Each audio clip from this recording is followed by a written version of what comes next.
आम्ही एकटे लढलो आणि त्यामुळे या जिल्ह्यामध्ये लढलो तरी आम्ही आमच्या मताची जी संख्या आहे ती आघाडी आणि युतीच्या उमेदवारांपेक्षाही जास्त, एकत्र केली तर ते जास्त आणि त्यामुळे कार्यकर्त्यांच्या संभ्रम आणि थोडी निराशा झाली होती।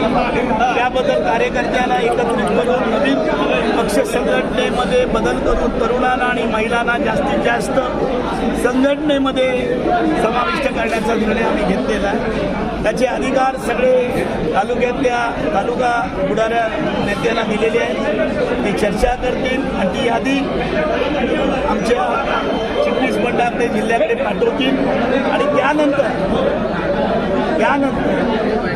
जिल्हा चिटणीस मंडळ आणि या तालुका चिटणीस मंडळ आणि विविध पदाधिकारी निवडण्याची घोषणा नजीकच्या 15-20 दिवसामध्ये एक व्यापक मेळावा घेऊन करण्यात येईल।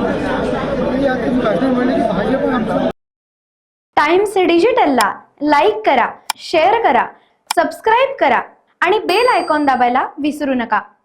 Times digital.